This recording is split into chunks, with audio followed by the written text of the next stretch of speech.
Good morning, BU, and happy Tuesday.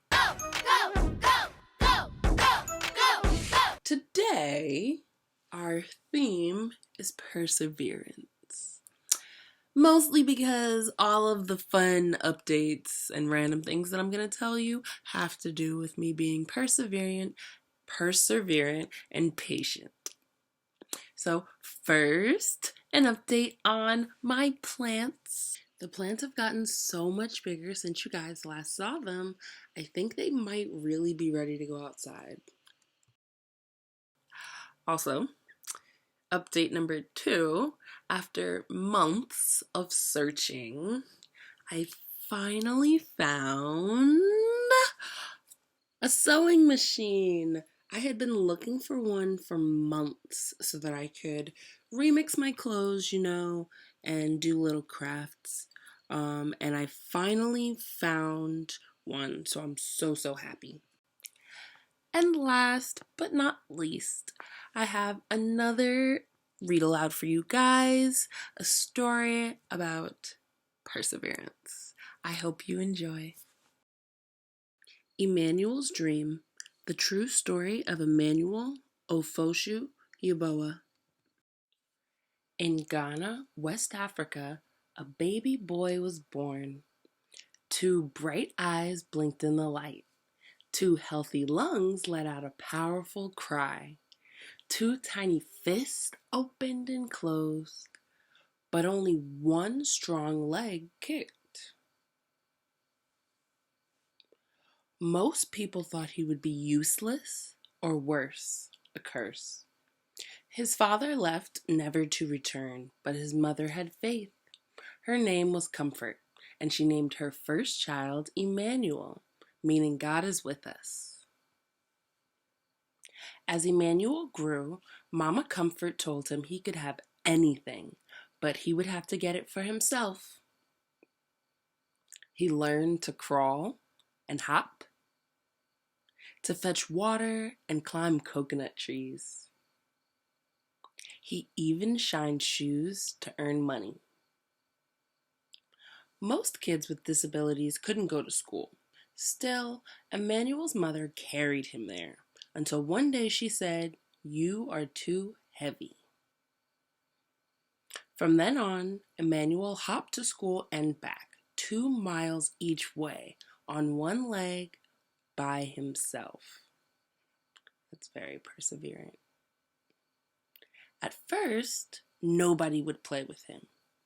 So Emmanuel saved his money and bought something none of his classmates had, a brand new soccer ball. Of course, he would share it if he could play too. Lunging and spinning on crutches his grandmother had found for him. And kicking the ball with his good left foot, Emmanuel earned their respect. His new friends sometimes used their lunch money to rent bikes. Would Emmanuel be able to join them? His friend Godwin pushed him fast so he could balance. Over and over again, Emmanuel fell hard. But finally, he rode. When Emmanuel was 13, Mama Comfort got very sick. She could no longer sell vegetables at the market. And Emmanuel's sister and brother were too little to work. He would have to support them. Against his mother's wishes, Emmanuel snuck out and boarded a midnight train to the bustling city of Accra, 150 miles away. Alone. He didn't know it then, but it would be 2 years before he saw his family again. Emmanuel arrived full of hope. There were so many people, but no one would hire him. Shopkeepers and restaurant owners told him to go out and beg like other disabled people did. Emmanuel refused. Finally, a food stand owner offered him a job and a place to live. When Emmanuel wasn't serving drinks, he kept busy shining shoes. he earned money and sent it home. One morning, when Emmanuel went to buy shoe shining supplies, the shopkeeper thought he was there to beg and scolded him. Insulted, Emmanuel slammed his money down on the counter. The shopkeeper apologized, but Emmanuel would never forget. When Mama Comfort grew sicker, Emmanuel went home to be with her. From her bed on Christmas Eve, she told her son, "Be respectful, take care of your family, don't ever beg, and don't give up." By the next morning, Emmanuel's beloved mother was dead. He was heartbroken, but he knew her last words had been a gift. He would honor them by showing everyone that being disabled does not mean unable.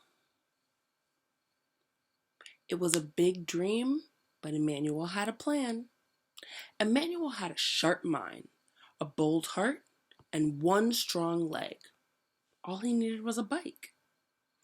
At first, no one would help.